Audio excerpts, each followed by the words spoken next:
Hello, today's video is going to focus on theme. Most of my videos so far I've been really deconstructing character because in the AQA exam there is always a question on character. However, there's always a question on theme as well, so logic dictates I do a few videos now exploring some of the themes that might pop up in that theme-based exam question. And today's video is going to look at the theme of responsibility. How does Priestley explore responsibility in an inspector calls? And over the next few minutes we're going to try and soften that sour look that's slapped all over the examiner's face by planning and executing an exam response that positively twinkles with A-star charm. You may have seen this slide before, so I'm going to gloss over it pretty quickly. In the AQA exam you've got 45 minutes to answer the inspector calls question. There's a choice of 2 questions and you only have to answer one. One will be character focused, the other will be more theme based. Just do one. And speaking for myself, I get my students to plan for 15 minutes, then they write for 25 minutes, and then they spend, it's very crucial, they spend 5 minutes at the end tooth combing through their work, winkling out any errors of spelling, punctuation and grammar, making sure that's as flawless as it can be. There's a chance you might have seen this slide before as well, so we'll go over this quickly. At the top in the black you've got the examiner's mark scheme. This is the criteria that he judges you against. Now, it doesn't make you Donny Dimwit if you don't understand this. It's the examiner's mark scheme, the clue's in the name there. It's not written for you, it's written for educational professionals. So what I've done underneath it in red is broken down in a bit more like plain English what it is you've got to do. And very quickly, this is what you've got to do. You've got to answer the question, stay focused on the question, say some intelligent things about the play, write a lot about a little. Don't just skim over and cover lots of things. Take 1 or 2 or 3 or 4 ideas and really delve into them to develop your responses well. 6.4, so important this. A lot of students forget to do this and they fail to secure the grade that they deserve. You must look at the language techniques and the effects that Priestley is aiming for through their use. And finally, make sure you're looking at Priestley's message or the themes that he's trying to put across to the audience. Now, one of the first things I'd do in the exam hall, if I open the exam booklet and that question is rearing out at me, is I would try and target what the key words are. So the question, how does Priestley explore responsibility in an inspector calls? I would target how and explore responsibility as the key words that give me a really clear idea of what exactly it is I'm being asked to do in this exam. How, oftentimes the exam will start, what methods does Priestley use? And it just means the same thing. How, as in what language techniques used, what structural techniques, perhaps how is dialogue used, how are stage directions used. Also, the actions of the characters, the things they do, and perhaps in the case of Edith Smith, the things that are done to them. These are all kind of yoked together under that idea of how or what methods. Now, the word explore shouldn't pose us too many troubles either. It's a word that basically means present. It's a word that basically means depict or consider or convey ideas on. Then of course there's the king keyword, responsibility. That is going to be the focal point of our exam response. How does Priestley look at responsibility, that theme of responsibility in an inspector calls? And once I've identified the key words, my next step is to knock out a plan. Now obviously in the exam there is no way on God's green earth you're going to be able to produce something as beautiful as what you see before you know. This plan took me about half an hour using my daughter's felt tips. And let's face it, if you're in the AQA exam, if you spent 30 minutes knocking out your plan, you'd only have 15 minutes left to write the blinking essay. So don't worry about making your plan as easy on the eye and as colour coordinated as mine. You know, your plan doesn't need to be catwalk ready, but you do need to do a plan for 2 reasons. Firstly, it'll allow you to know exactly what it is you're going to write about in the exam. And secondly, a little psychological thing here, it just tells the examiner when he opens up your exam script, you've actually thought about what you're going to say. And that will just tell him that he's dealing with an intelligent student who's not just writing a response on the hoof, pulling out of his bottom as he goes, somebody who's actually thought carefully about the key theme cited in the question. You'll also notice on this plan even if you can't see it in detail, that I've put little blue blobs, little blue squares next to certain bits. And that's just for your benefit, so you can see where I am analysing language. A key component of an A star to C exam response. You'll notice as well, in the top left-hand corner, I've got some backup ideas. You know, ideas I can rely on just in case I finish early and feel I can crank out another paragraph or two. But of course, I'm always going to be foregrounding, I'm always going to be focusing on quality over quantity. Well, writing a lot about a little, and going for depth, not scope. This is not a frantic dash to write up every incident in the play that deals with the theme of responsibility. I want to take 3, 4 incidents, episodes that deal with this theme and delve into them in the kind of deep, insightful way that's going to warm an examiner's heart. And here's a close-up of my first planned point. This is when Inspector Gould trots out the idea that all tiers of society are connected, that we're all members of one body. It's a nice metaphor, that, and it kind of links with Priestley's socialist idea that we should place the community above the individual. And one of the reasons I think it's a great metaphor as well is because in the body, pain is transferred all over the body. If a little part of it aches, the whole organism, in a sense, feels that pain. And the inference is that we suffer by mistreating others.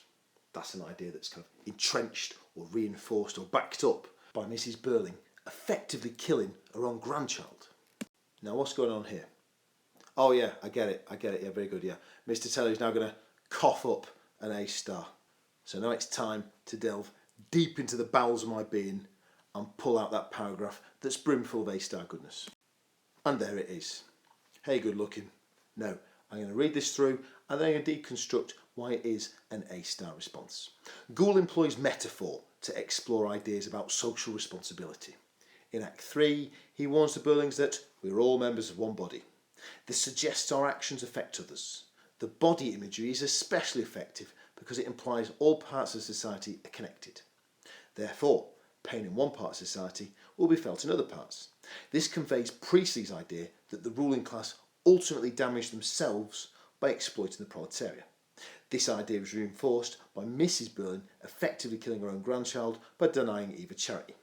Priestley then suggests social responsibility benefits all tiers of society. So let's think about why this paragraph might make the examiner break the habit of a lifetime and actually crack a smile. You'll notice that first line. I've used key words from the essay question. Do you remember it said, how does Priestley explore responsibility? Well, how, I'm saying here, metaphor is one way that social responsibility is explored. So I've cited key words from the essay question. In Act 3, he warns Burlings that we're all members of one body. You'll notice there that I've embedded my evidence into my own sentence. It's a small thing. Rather than just saying we're all members of one body, I've said in Act 3 he warns the Burlings that we are all members of one body. It just creates a sense of fluency, a sense of flow into our work. And the examiner appreciates that. Suggests is a great springboard into explaining the effects of language. And then you've noticed I've locked in on body. And examiners love it when you take kind of a word or a phrase, zoom in on it, and consider the implications of that. And again, you've got implies there, another great springboard into an explanation of your effects. It implies that all parts of society are connected. Later on, I've not forgotten that one of the exam criteria features was presenting Priestley's themes. I've said here, this conveys Priestley's idea that the ruling class ultimately damage themselves by exploiting the proletariat. So I'm ticking that box of the criteria. Notice as well I'm using words like exploiting and proletariat. These are high-level words I'm using accurately just to reinforce in the examiner's mind that I am an A-star candidate. I'm using articulate language and I'm using it appropriately, accurately. And finally at the end, Priestley then suggests social responsibility benefits all tiers of society. I'm looping what I've done back to the essay question. Nobody can accuse me of being some foaming at the mouth weirdo banging on myself. I'm linking with that last line explicitly back to the essay question with that word responsibility. Here's a close-up from my plan again, the second thing that I'm going to write about in the exam, about how social responsibility looking out for others actually helps the individual. And you've got that great speech by Gould about, if you don't learn this lesson, you'll be taught fire and blood and anguish. And you'll notice there, and the examiner's going to love this, he's going to be drooling when he sees that I've pulled out 3 interpretations for this line. You recall the A star, the top band mark criteria, said it wants to see students evaluating language. Well, I'm certainly evaluating language if I'm pulling out 3 interpretations for one little itsy bit of evidence. So, it's that time again. Cough up another A star, Mr. Taylor. Yes. I hope you're wearing your Ray-Bans. The beauty of this one might actually make your retinas ache. And I don't want you suing me if, you need eye drops tomorrow morning.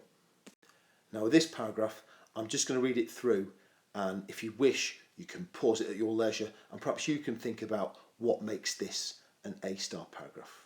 Again, I've highlighted bits and bobs just so you can appreciate some of the tricks that I've employed to ensure that high grade.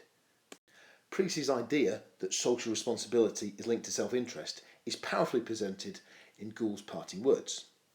Those who do not learn to look after the proletariat will be taught in fire, blood and anguish. There are several meanings to this line. Firstly, fire has connotations of hell. This suggests the Buildings, and by extension the ruling class, will suffer for their sins against the proletariat in the afterlife. Secondly, the term blood and anguish may imply the Buildings will suffer through social revolution, with the poor rising up against its capitalist exploiters. Finally, Gould's line may refer to World War II, when Britain was compelled to put aside class conflict to defeat Hitler. Either in this life or the next life then, Priestley asserts the need for the Buildings to take responsibility for the plight of the poor in order to avoid pain themselves. Now here's the plan for my final point. I haven't actually written a paragraph for this, so by all means, if you wish for good practice, feel free to knock out an A star paragraph based on this plan using some of the sage guidance that I've advocated in the past few slides. To conclude then, to put it on a bumper sticker, as my old dad used to say, one of the exam questions, if you're doing the AQA exam, will be on a theme. In this case, that theme is responsibility or duty. Make sure when you've read the question that you identify the question's keywords. This will give you a clear idea of what exactly it is the examiner wants you to do. Make sure you're analysing language, considering the effects of Priestley's use of language. That is your fast track to the higher grades, those A star to C's. And make sure that you're weaving keywords from the exam question into the paragraph to ensure that you're staying task focused. And finally, I just want to say that I appreciate what attention convention it is going into that exam hall. It's unpleasant, it's uncomfortable, it's not big fun. But I guarantee if you've been absorbing this video, absorbing some of my other videos to complement the wise words of your teachers, then you are going into that exam hall so better armed than most students. Best of luck, folks. I know you're going to do yourselves proud.